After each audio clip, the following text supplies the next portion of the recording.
What in the hell am I looking at? I know what I'm looking at. It's a giant straw hat, but what?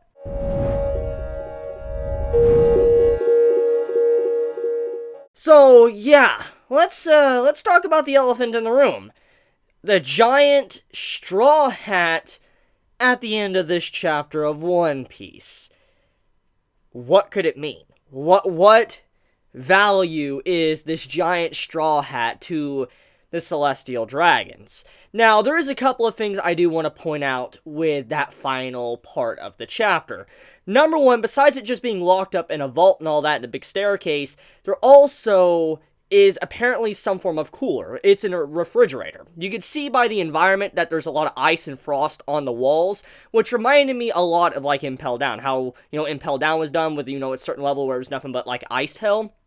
That's pretty much what it reminded me of. And so it's clear as day that where the Straw Hat is located, it's located in some form of cold environment. And if we go on with what Daffy was saying in the moment right before that reveal, he says, with time, power rots. And when you think about rot, decay, and stuff like that, over time, things just eventually disintegrate and fall apart. And there's a lot of times to where ice, snow, or whatever, just cold environments could preserve something. And I feel like that line was a sneaky little line to be attached to the Straw Hat at the end of the chapter, because, with time, things rot. And if time has been if it's been a long time since that Straw Hat has been in there, most likely the reason why it hasn't rotted is because of the environment it's in. For instance, this cooler, this freezer, or whatever it's in. So yeah, I just wanted to point that out. But anyways, what significance is that Straw Hat to our Straw Hat Luffy? That is the big question that everybody is going to be thinking about when it comes to this latest chapter. Because, number one, we know that the Straw Hat that Luffy has donned since the very beginning of the series, it holds a lot of weight, a lot of significance for the story. And here's the thing though, now with other information we've gained over the years, we knew that Roger had a Straw Hat, and then Roger gave a Straw Hat to Shanks, and then Shanks gave a Straw Hat to Luffy. And this has always been a thing to where, most likely Luffy was carrying on the will of Roger. That's what many have speculated and theorized for years now. It's a very common theory that, Luffy is literally like the reincarnation or the will of D, his carrying on Roger's will within him, because there's just so many similarities between the two characters. Now, seeing the Straw Hat in this storage facility for the Celestial Dragons, it makes you wonder, why would they have something like that? What is the meaning here? Now, obviously the hats are connected in some way. We don't really know yet, but they're obviously connected. It's clear as day that the hat that was in the storage facility of the Celestial Dragons, it is a lot bigger than a normal hat, or the hat that Luffy currently wears. Because if you look at the size comparison between whoever is the silhouette that was just standing there before the hat holding the bounty posters and stuff, that automatically proves that that hat is not fit for a regular human.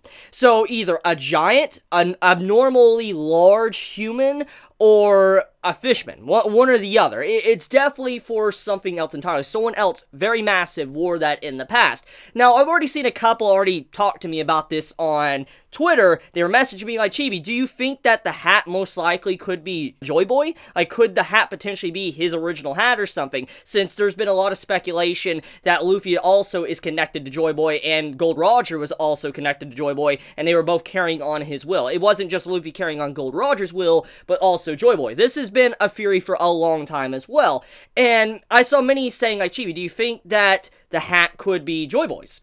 And even if it is, the question is, why would the Celestial Dragons hold on to something like that? When you look at the way it's in a storage facility for safekeeping, to keep safe, and obviously if we're going along with time and rot and all that, if it's going to disintegrate in time, the reason why it's in there for it just doesn't deteriorate. So they're keeping it like a precious heirloom. So why would they do that? Or why would this certain Celestial Dragon do that? That is the question. Now, there is a couple of things about this scene I do want to point out. Number one, the Celestial Dragon, whoever this is holding two bounties. They are apparently holding two bounties. If you look closely in the panel, you see to where Luffy's is just straight up in the front. You can see Luffy's bounty, his new bounty, 1,500,000 berry bounty. You can see it clear as day. But if you look very closely, there's another bounty behind Luffy's. And if you look at the design, like the little side of it, if you look very closely, there's something very different about the design compared to Luffy's bounty. So, that bounty either A, is for highly classified or, like, very strong individuals, maybe for proper Yonkos,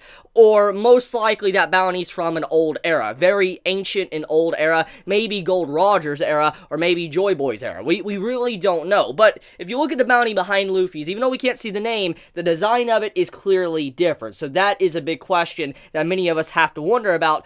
Who is the one behind Luffy's bounty? Is it Gold Roger?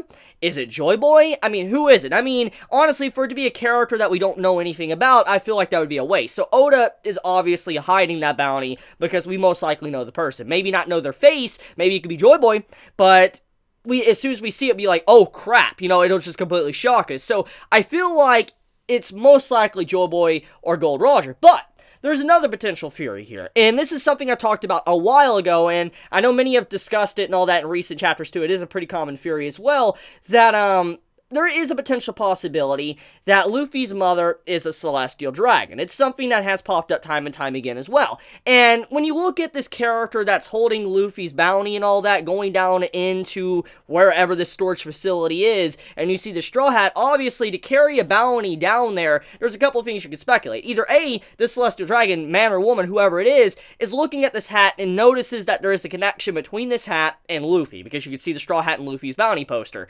But then, it doesn't just stop there. To bring those bounties down, but also another one, it means something. There's definitely something very vital about this connection, that Luffy is definitely connected to that hat in some way, not just because it's a straw hat. And also, the other bounty that she's holding, or he is holding, could be Dragon. Now, let me explain why. See, if we go with that theory, that maybe this person is holding Luffy and Dragon's bounty since he's the world's most wanted man, it would make sense why his bounty would look a lot different. Because if he is the world's most wanted man, they most likely would go all out on his wanted poster to make sure people hunt this man down. That could be why the design of it is different. And if we're going on with the theory of the Celestial Dragon mother for Luffy, then this could be Luffy's mother, and we could have it to where she was just looking at the Straw Hat, looking at her son, how he's progressed, and then noticing how the hat is very similar, and noticing what path Luffy might take. Something like that could be going on. But like I said, this is just speculation. We don't really know if that's true or not. We don't even know if the person is a man or a woman, but we do know that at the very least, the design of the Celestial Dragon, for what we could see, is very different. There is a crown. There is indeed a crown on this person's head. Many might want to say it's Vegapunk, okay? Dr. Vegapunk, since there was like this big vault door they were opening up or whatever, and many might assume it's Dr. Vegapunk. But that is definitely not the case, because number one, we gotta remember what the last chapter established. It established that Fujitora went to visit Dr. Vegapunk, and he is not here at Mary Jo's. So, he's not here. He's not around. Unless he's on a top secret mission, and he's there when he shouldn't be there. That's the only thing. So, at this time, that person is obviously not Vegapunk. So, we could sling that aside. That's not happening. So, the crown automatically looks like a Celestial Dragon, what they would wear, since this is in Mary Jo's. And on top of that, the design is different from the typical, Celestial Dragon. So, what we're looking at here, this person could be like one of the top families, or one of the high ranking of the Celestial Dragons, like the highest of the Celestials. I mean, we don't really know how the inner workings of the Celestial Dragons really are. I mean, we've heard a lot about them. We know their power structure in terms of how the entire world is compared to them, but we don't really know what actually goes on within the Celestial Dragon's home. And for all we know, there also could be some form of power structure with the individual families within Mary Jo's, and there could be a top tier one, which that could be what that person was, with the weirdly large crown on their head. Now, once again, we don't really know if this person is a man or a woman, but looking at the way that the design of the character is, it makes me speculate that most likely the person could be a woman. Here's the thing. With that cliffhanger, we do now know that whatever is happening here, it's obviously connected to the Void Century, especially after what Doffy said at the end of the chapter, saying with time, power will rot away. And he was talking about himself, but also the Celestial Dragons, and that this might be the sacred national treasure that they were trying to keep hidden for so long. Now, if this is something secret that they need to keep hidden, why haven't they gotten rid of it? Like, unless it's a powerful weapon or of some sort, or it's a symbol for the Celestial Dragons, we have no idea whatsoever. But whatever the case may be, there is a reason to why they have kept something like that around if it truly is so dangerous. Unless, like I said, it's an ancient weapon.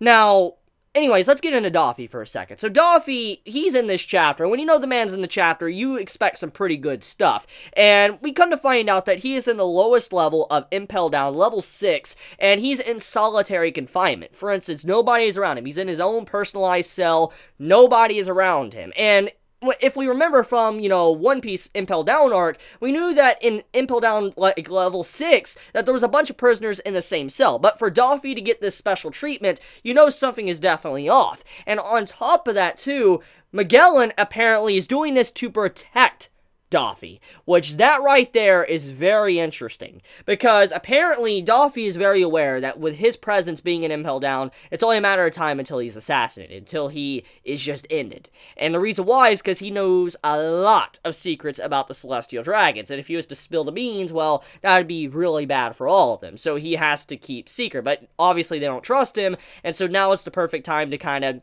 get rid of him completely. And so he's like, Magellan, is the assassins here yet? I bet they are and all that. Who are they? And it implies that he's ready. He knows he's about to die. Who would most likely go down there to assassinate the man? I'm going to assume it has something to do with either the World Stars or CP0. Those are the only individuals that could potentially do something to Doffy. That's the only people I think would have the authority to go down there and do something like that. But here's the thing, though. Magellan, the way he runs his prison, regardless if he works for the world government or whatever it may be, the thing is, he is a very honorable man. I mean, at the end of the day, even though it was kind of awful to see Ace die and what Luffy had to go through fighting Magellan and all that stuff throughout Impel Down, Magellan was just doing his job at the end of the day. You can't call the man a bad man. He was doing what he had to do as his job description, and you cannot fault the man for that. He wasn't a heinous individual that, took pleasure in hurting people or whatever. He was just doing his job as the warden. So him putting Doffy down there, he's trying to protect him. And so I don't think he's going to just allow Assassin to come in and just get rid of Doffy like that. He's obviously watching. And so for whoever to come in there and willing to face Magellan, they must be incredibly strong, because to this day, I think Magellan is the only person Luffy legit could not defeat. I mean, think about this. Out of all the countless fights Luffy's been through, besides the Admirals, obviously, getting destroyed by Admirals and all of that, but that doesn't count, honestly, because it wasn't legit, like, straight up 1v1 fight. Magellan and Luffy was a true fight, and Luffy lost. It was the only person that Luffy could never defeat. And so for someone to come in there and try to fight Magellan, I'm kind of curious, like, how are you supposed to fight a man like that? I mean, even if you have Haki and you can hit him and do damage to him, it doesn't stop the fact that his poison is going to hurt you. So, I'm very curious who has the balls to go into that prison and fight Magellan. That is what I'm very curious about, because that man is no joke whatsoever. And now after finding out more about Awakened Devil Fruit and stuff, all we could assume is that he could have another form that we are completely unaware of. All of the main characters from individual arcs pop up in this chapter. And as a reader of One Piece that's been reading it since 2010 and 11, I forget the time frame when I legit started, but after reading this for a very long time, many years, and finally seeing like Vivi, Rebecca, Shirahoshi, Dalton, even Wapol, and all of these characters just in one chapter meeting each other for the first time, I'm just absolutely amazed, because it feels like it's a dream. It feels like this honestly shouldn't happen, because, I mean, after just such a long journey with being with the Straw Hats, seeing what they went through, and then now seeing these characters that have been set up hundreds upon hundreds of chapters ago finally relevant again, it makes me appreciate this series. I mean, just seeing Vivi and Rebecca talking is very amusing, because in a lot of ways, people have constantly compared what happened in Dressrosa to Alabasta, what happened in Vivi's country, and they've always been some similarities there in terms of how the arcs were done, and just seeing how they connected, it was very intriguing just to see how they were fangirling over Luffy. And then also when Shirahoshi came in, I'm just like, seeing these princesses talking about Luffy and what the Straw Hats have done, I'm like, this is just something I think many of us have been waiting for a very long time. It feels like a dream, honestly, to finally have the Reverie arc starting. And then seeing Dalton pop up, Kritaha, and how they were talking about everything, and then how Dalton also admitted that he was a fan of Luffy, but he got very shy. Just all the interactions between the characters were just super adorable. I mean, oh my god, I love the scene where Shirahoshi's like, Luffy-sama, saved my country. And then Vivi and Rebecca's like, same. They put their thumbs up. I'm like, yo, that's amazing. I just love it. And then seeing Sai as well there, Leo, and how they were talking like, hey, we're brothers and all that. What's a pirate doing here? And, even Sai says like he's going to cut off ties from his country because he wants to be properly under Luffy. I'm just like, I love these little interactions. It's been building up for so long, and seeing these characters there, it's obvious that Luffy's influence stretches far and wide, which that is something to get into.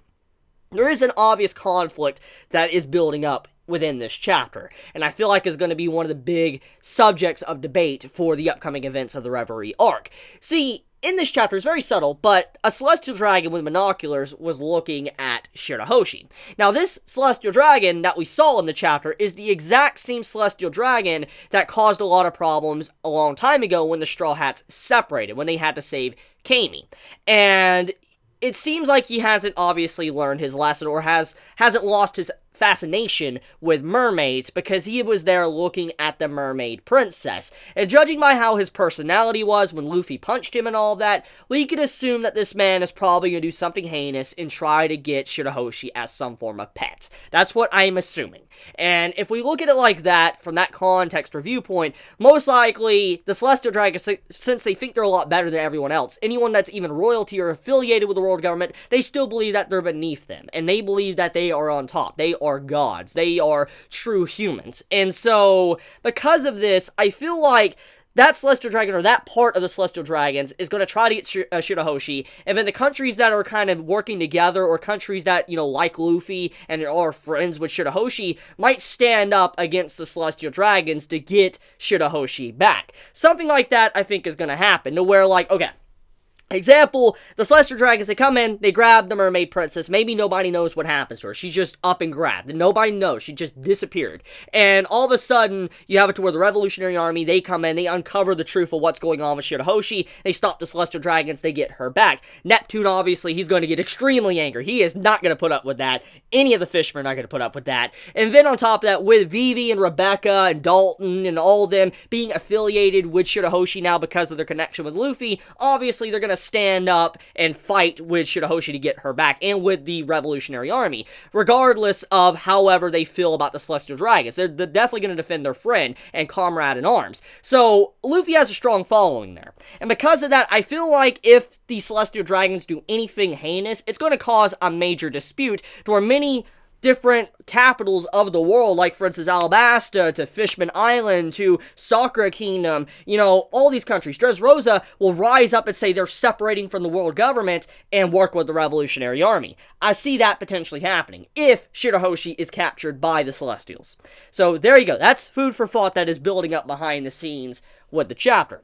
Now, another thing, too, to take note of is that with this beautiful landscape of Mary Jose, we know for a fact it's not all sunshine and rainbows. We know full and well how the Celestial Dragons are. We know what type of heinous crap they can do, or what they have done in the series already. And so, with this giant landscape that is Mary Jose, you know there has to be some darkness deep underneath the bowels of this country. And that is exactly what we get. We see a bunch of people that are slaves forced to continuously work without break, and are even asked for them to be killed. They don't want to continue to live. That's just how bad it is. And they're forced to move the ground, these like little, elevators, the ground elevators to move, for the kings and royalty can be happy, not have to walk at all. But you see how the fishmen, they decide to go the longer path and actually walk around, which shows that they knew something was off, but they didn't like it at all, but they didn't say anything. So, I mean, when you look at all these little details,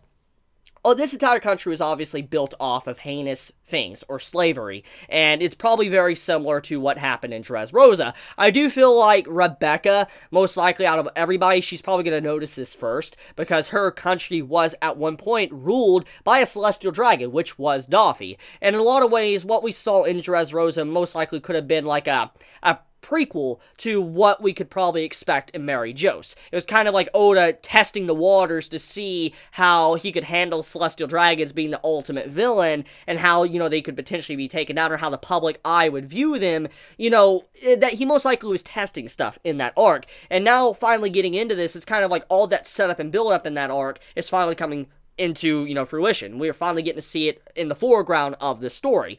But yeah, that's pretty much what the chapter was kind of about. It was a great chapter with a lot of little nitty-gritty details here and there about the characters. We didn't get to see the Revolutionary Army at all in this chapter, but we do know that their presence is there, so if anything does go down, obviously they're probably going to be there to stop it. But that's about it, so let me know your thoughts in the comments below, how you felt about this week's chapter of One Piece. Did you enjoy it? Did you hate it? Please be honest in the comments below, and I love you guys. You have a wonderful day or night wherever you live. If you enjoy my content, please subscribe. If you like this video, please leave a like. Love you guys. Chibi out.